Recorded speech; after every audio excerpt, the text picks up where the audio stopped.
Good evening, episode 3 time of the Dan K Show. It's Dan K alongside Lucas Jones, my man who brings all the energy each and every week. And as we start every show since season 1, it's time for our Dan K's 3 things. Thing number 1, familiar faces atop the NCDC. Those familiar faces, the South Shore Kings, the Jersey Hitmen, the Boston Junior Bruins, and the Connecticut Junior Rangers, all starting off their first weekend of NCDC action with a 2-0 start. Great starts for those young men. Excited to watch some NCDC hockey coming up this weekend as I head out to the Boston Junior Bruins Showcase. Thing number 2, there's a new sheriff in town, and you might as well call him Sheriff Boudreau, and that's Brady Boudreau, who only allowed 1 goal in the opener for the Minnesota Blue Ox, who went on to sweep the weekend from the Dells Ducks, a perennial power out there in the Midwest, the Minnesota Blue Ox. New boys in town out there in the Midwest. Can't wait to talk Blue Ox hockey coming right up after the 3 things. And thing number 3, Lucas, wake up. There's the 3 things. I'm doing the 3 things. It's the most exciting part of the show. I'm just resting my eyes. Thing number 3 is that Lucas is on his 3rd job of the day. He worked in the morning, he worked in the afternoon, and now he's on his 3rd gig of the night. And while this guy tries to get a few more Z's in before the show starts, I'm going to kick you to our intro. It's time for the Dan K Show, Minnesota Blue Ox, a little bit of Premier and Elite South divisions, and a lot more coming at you this week on the Dan K Show.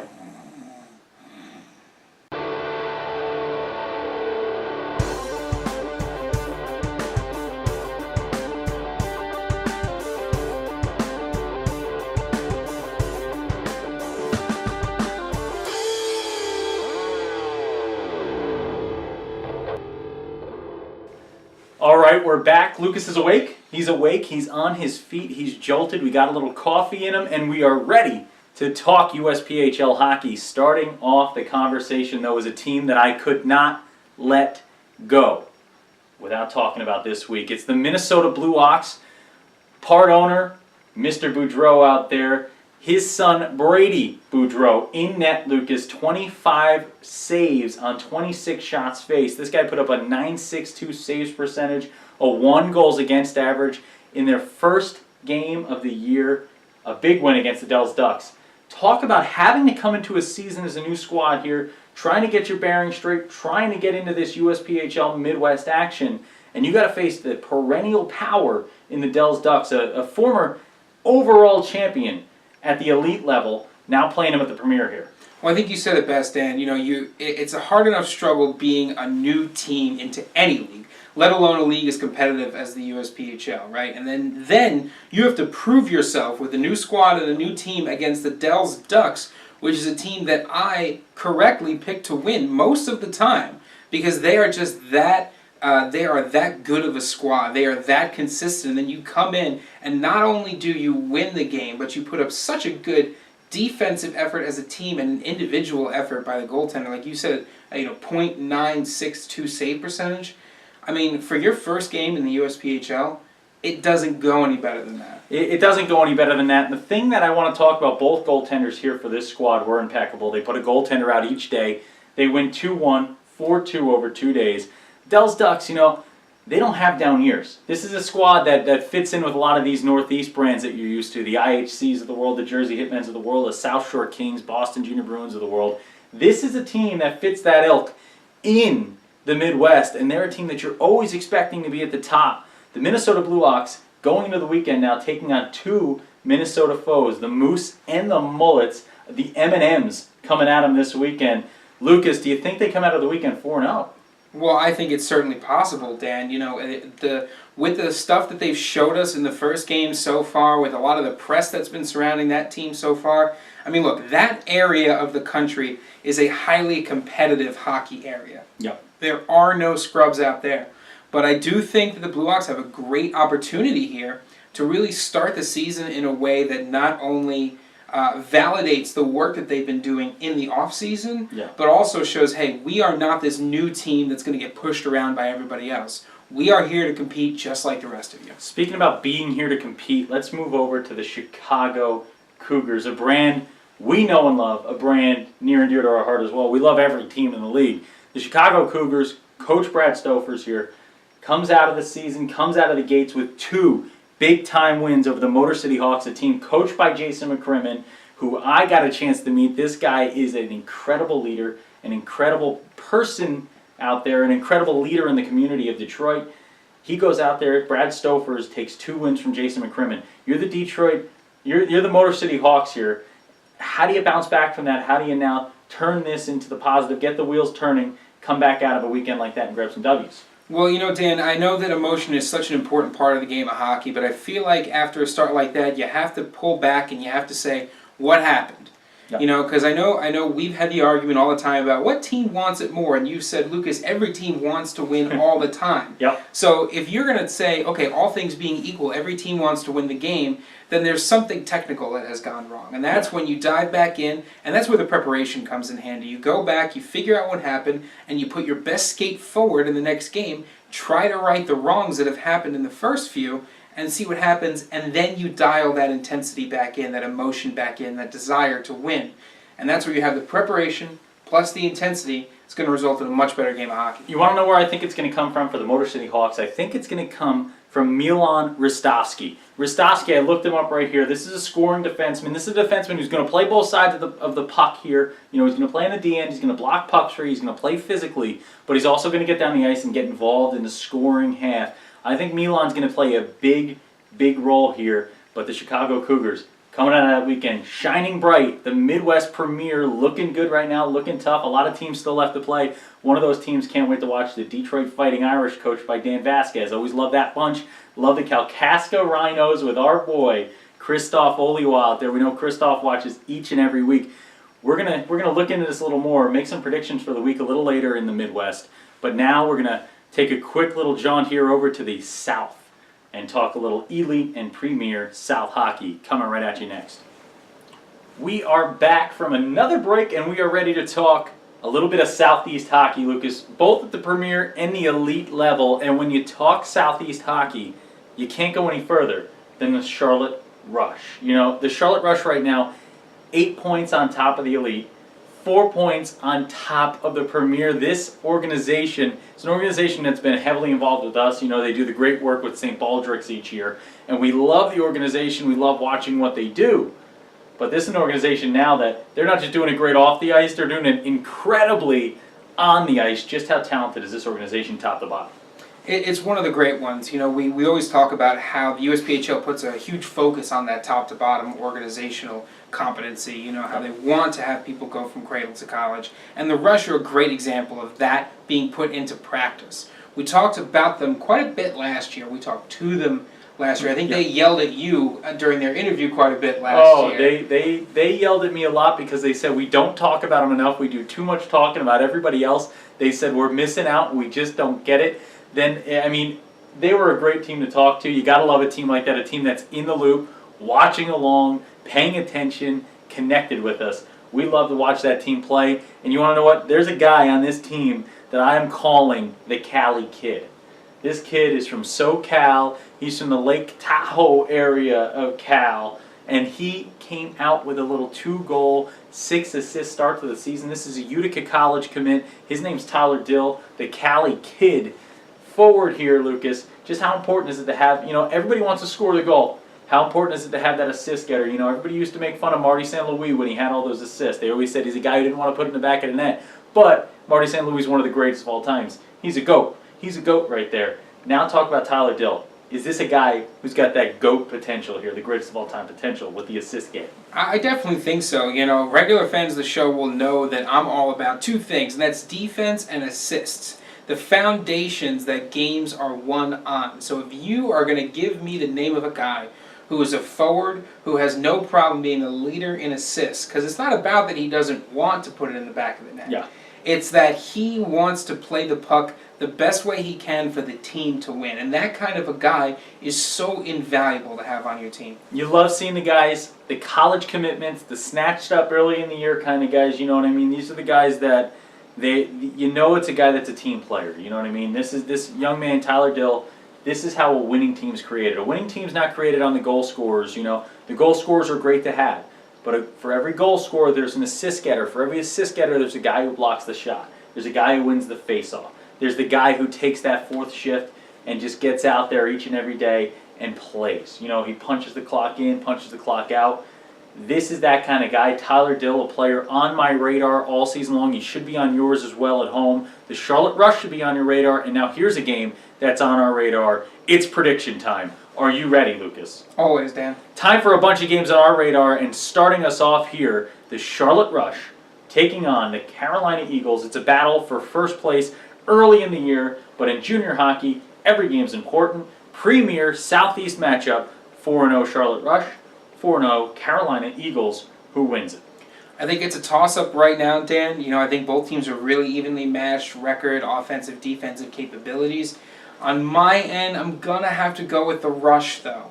You know, I think they've come out of the gate really strong here. The Eagles have too, but I think the Rush have that little bit of edge that's going to put them over the top. See, I'm going to rush to make this pick here. And the Carolina Eagles are an incredible team. They're ready to go. This is a team that has marched their way to the top of this division each and every year. They are a power player in the Southeast. But the Charlotte Rush right now, I think this is a team that's been knocking every year. Last year they get themselves all the way there, and now it's time for the Charlotte Rush to continue that dynasty. I think this is a dynasty in the making. I think this is another team. We want to talk about the USPHL and some of those marquee brands in the USPHL, right?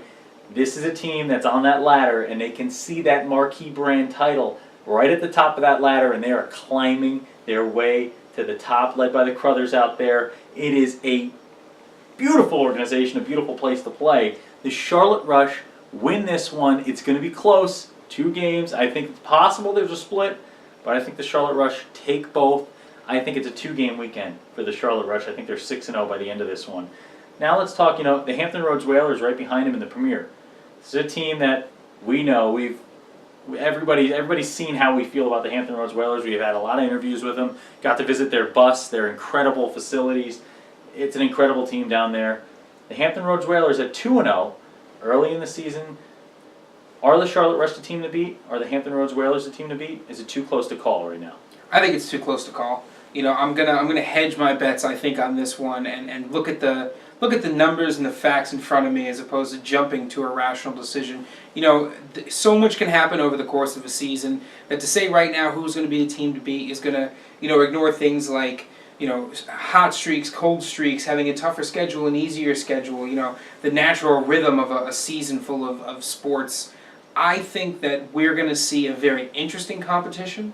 I think that we're going to see a very close competition. And I got to say, if you're watching at home, those are 2 teams I'd keep my eye on. Keep your eye on them, and keep your eye on these picks. Coming up next, Lucas, premier matchup in the Midwest. We've got 2 of them to pick here, 2 that we've picked out. We're going to have a lot more, though. We're going to have picks from all the divisions on the Dan K Show Facebook and Twitter pages. You got to follow us. You got to like us to see them. But here you go. We're going to give you a little sneak peek right now from the Midwest. Kalkaska Rhinos taking on the Motor City Hawks. I call this one the battle of the gloves are off. It's Christoph Oliwa against Jason McCrimmon. These are 2 guys that could really, really lay the wood. They could hit. They could really deal with pain. They could deal with punishment, and they could deal out punishment. 2 players that when they played in their heyday were known for being just difficult to deal with. Which one of these difficult to deal with teams that take on the mantra of the coach? They take on the personality of the coach. Kalkaska, Motor City, who wins it? Well, Dan, the off-season has been very productive for a lot of teams in the league. They're always posting about their training regimens and the things that they do in the off-season to prepare. I got to be completely honest with you. I've never seen a training regimen like they do up in Kalkaska. Nope. The pictures that Christoph Oliwa posts of his team running through drills makes it look like an Army boot camp, except they're not training to go overseas. They are training to play some hockey. I think for that reason, that team is going to be so tough to beat. Mentally, physically, I'm going with Kalkaska. I'm going to go with Kalkaska as well in this one. Lucas and I really on the same page here early in the year. I love the Motor City Hawks. I went out and watched them play in Detroit live on the ice, did the play-by-play for the game. Outdoors, beautiful setup, beautiful organization. I just think right now Kalkaska wants this win. I think they feel like they need this win to get the season off on the right foot. I think they go out and get it. I think Motor City bounces back. They're a team that's going to roll off a streak here at some point this season. They're going to roll off 8, 9, 10 wins maybe in a block. But I think right now you're going to see Kalkaska with the win. Next game, we're going to the Ironwood Yoopers taking on the Wisconsin Muskies. You know, those Muskies, they're not Huskies, they're Muskies. We're talking about a lot of Wisconsin fish out there. Now let's talk about the Ironwood Yoopers. Coach Scott Sturgeon has been heavily involved in talking to us on social media. What do you think about the Ironwood Yoopers? Do they beat the Muskies? Well, I'll tell you what, he has been talking to us on social media. Yes. You know, we just launched the Dan K Show Twitter account. We've revamped the Dan K Show Facebook page, and he was right on top of it.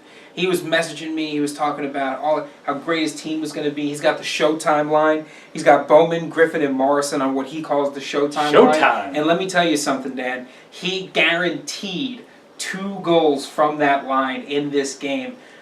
That takes a lot of brass to make that prediction, Dan. But because of that, I respect it. I'm going to honor it, and I'm going to go with the Yoopers. We got Scott Sturgeon making guarantees on the show. Lofty goals and lofty guarantees are supposed to be reserved for the guy with his name on the front of the show, Dan K. But you know what, Scott? That takes a lot of guts, takes a lot of moxie, and I love it. I'm going with Yoopers. I'm taking Yoopers. I'm taking the Yoopers. I'm going to Ironwood, and I'm laying it down because you want to know why? I think one of the toughest things to do in the Midwest, win on the road. This is a trip, Wisconsin Muskies going out to Ironwood. I looked up where Ironwood is, and that's a long trip from here. That's a 19-hour drive for us. We'd love to be out there. A long trip. There's no way to fly into it. It's going to be exciting. Ironwood Yoopers win that one. Now let's go to the weekend. Boston Junior Bruins Showcase. Got 2 NCDC matchups that may or may not be highlighted in a certain way over the weekend. We'll have to see. But first, you got a 3:20 matchup on a Saturday here. The Jersey Hitmen taking on the Northern Cyclones. Well, you know, Dan, it's cliche at this point. But I think you got to go Hitmen here. You know, they're just so prepared for every single game. I mean, that's not to discount the Cyclones here and the other teams that they play against all season. You know, the nice thing about the USPHL is that every game's up for grabs. Yeah. But it's my job on the show to look at the numbers and break them down, and the numbers tell me that the Hitmen are going to take this one. This Northern Cyclones team is due for a big-time W. They are going into a showcase. They're going into their first USPHL showcase, into their first NCDC clout at a showcase. They are looking to battle with the Jersey Hitmen, the New England Patriots of the USPHL. The team that year after year is in contention for a title, the team that does nothing but bring home cups. You know, it's like my mom, whenever they would do those Disney Cup things at McDonald's and Burger King, you know, they would give out the Disney Cups. She'd do nothing but come home with cups. That's what the Hitmen do. They do nothing but come home with cups and hardware. And you know what? I think the Hitmen bring this win home. Northern Cyclones, another team, I put them in the same boat as Motor City. They will run off a 5-6+ game streak here, somewhere along the lines. Jersey Hitmen win that one. Moving into my final pick, it's a 5:50 matchup following that Jersey Hitmen game. This might be my favorite of the weekend here. Boston Bandits, Syracuse Stars. Who do you got? Well, Dan, at the beginning of the season of the show, I said that I have my eye on the Bandits because I like Because they're going to steal your stuff. Well, they've already stolen my attention, Dan. Stolen his attention. They have yet to steal anything else of mine. I sincerely hope you don't. I don't have that much anyway. But I've been looking at the Bandits, and I've been saying that this is going to be a great team. It's going to be great to have someone be able to challenge the Bruins at home. But unfortunately, I have a long-standing commitment to supporting the Syracuse Stars, and I am not about to renege on that commitment today. I'm taking the Stars. I think they're going to come away with this one, Dan, and I think one of us might be on site to watch that.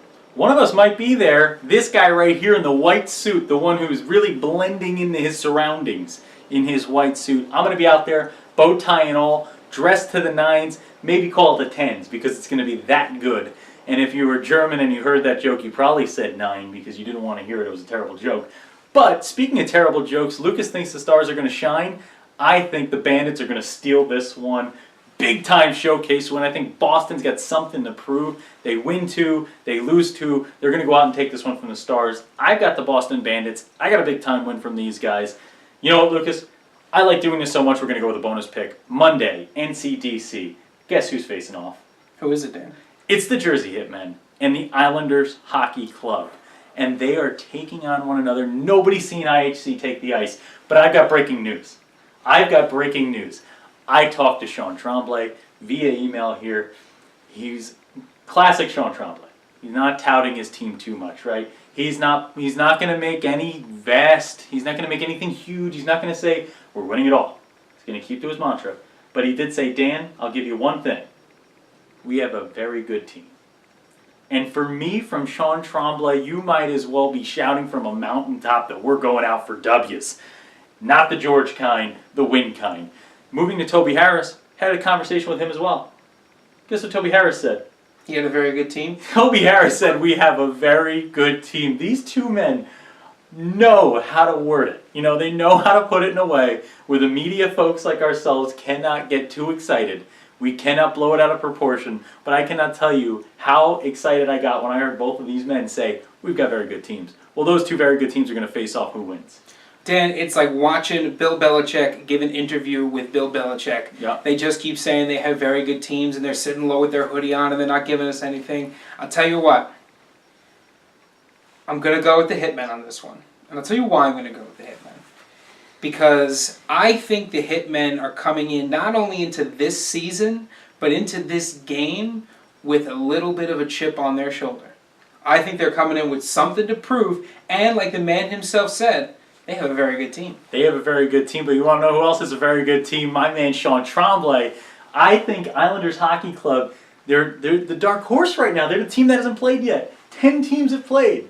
Some teams have played 4 games. The Islanders Hockey Club hasn't touched the ice yet. This is a team that is that horse in the gate that they just can't get to stay still. They just want to run. They just want to hear that bell. They want to be let out of the gates, and they want to sprint. And I think IHC is going to be sprinting out of the gates this weekend. I think they beat the Jersey Hitmen. I think this is the team to beat still. If you win the title, I always say, if you've won the title, prove to me you don't deserve to win it again. Until then, they're the team to beat. I think IHC wins this one over Jersey Hitmen. I can't wait to watch. I'm going to be watching it from home on Hockey TV when the Hitmen take on the Islanders Hockey Club. Lucas, this has been fun. We're going to have to close this show out. We're coming up with the empty net right after this, how we close out every show. 1 second. All right, welcome to the empty net. The thing that we close out every show with, and the thing that only works if you get involved. And we're looking at you, folks at home. We want you to tweet us at the new Dan K Show Twitter page. Lucas, tell them about it at _Dan K Show. It is at _Dan K Show. And I got to tell you, Dan, we just launched it, but a lot of cool stuff's happening. We're going to be tweeting about a bunch of games. We're going to be tweeting about our predictions. That is the best place to get all of your updates about the Dan K Show, second only to our Facebook page, and that's the Dan K Show Facebook page. You're going to be staying away from our personal pages now because the point is you're going to get it all in one place. Come to the Dan K Show Facebook page. Come to the Dan K Show Twitter page. We'll be talking. The USPHL will be retweeting us as the season goes on. We'll be working hand in hand to get you all of the updates you want and need and all of the action you crave from the USPHL, the greatest hockey league in all the land. And speaking of all the land, I'm going to be covering some ground this weekend. On Saturday, I will be in Marlborough, Massachusetts. I'll be a one-man show. Someone's got a wedding to go to, Mr. Popular over here. I don't get invited to weddings ever since that one incident. I am going to be in Marlborough, Massachusetts, and I'm going to be watching some incredible hockey. I cannot wait. I'm going to have a couple games that I am highlighting on my sheet here. I'm going to be walking around getting interviews. We're going to be talking to parents, billet moms and dads. We're going to be talking to players. We're going to be talking to coaches. We're going to be talking to team owners. We're going to be talking to anybody who is willing to talk back. We're going to have a live Dan K Show on site. We're going to be all over the place. It is going to be fun. And when I say we, I mean me. I'm going to be a one-man show. Look for me. Call me. Tweet me. If you see me, yell out my name. I am happy to stop. I am happy to chat. And I'm happy you are watching the Dan K Show. We absolutely love your patronage. We love the fact that you're watching. Lucas, closing words. Every week this man has some incredible closing words, and every week everyone writes to us and says, man, we love the way he closes the show. This has been Dan K. This is Lucas Jones. We are here each and every week. We're going to be here every week throughout the entire season. We're traveling all over the country, bringing you NCDC, USPHL, Premier, Elite, 18U, 16U, all the way down to the youths, as they would say, the Utes, as my cousin Vinny would say. But again, thank you for watching. When Dan K's on the mic, it's always hockey night. What is a Ute? I'm sorry, Your Honor. Youths. I love that movie. I love My Cousin Vinny. Yeah, I know. My Cousin Vinny. All right, top 5 movies of all time. Ready, Okay. go. Good Burger, 1. Okay. Number 2, Rush Hour 3. Obviously, you skip 2 and 1. Who needs to watch the first 2? You go right to 3.